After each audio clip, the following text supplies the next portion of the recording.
Morales, Yes. meron kang sinabi last hearing about yung video na kinukumbinsi ka ng mga tao o ng tao na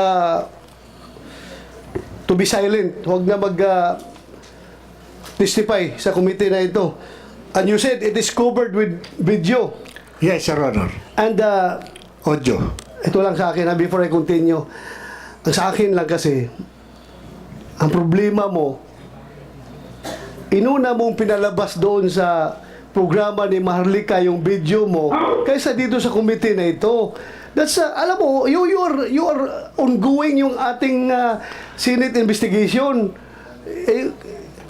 Ano bang hindi ka ba makapaghintay na i-present mo muna sa committee na ito bago mo isiwalat sa publiko yung video na hawak mo?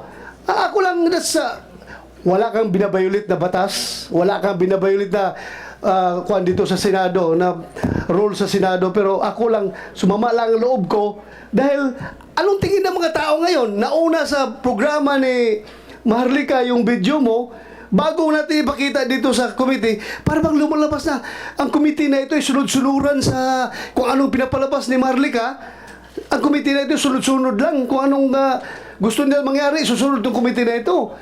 Dapat na pag-inaisipan mo yan na dapat dito mo una pinresent. Sorry, Your Honor.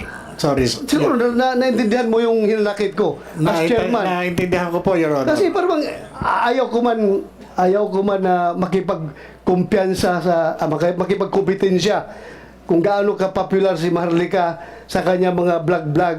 Wala po, that's beyond the point. Ang akin lang is, sana you have the respect to this committee na sabi mo, pasensya ka na, ma'am, i-present ko ito sa committee, huwag ko munang i-present sa iyo, unahin ko muna yung committee dahil that is official venue. Itong sa iyo naman is ibang venue ito.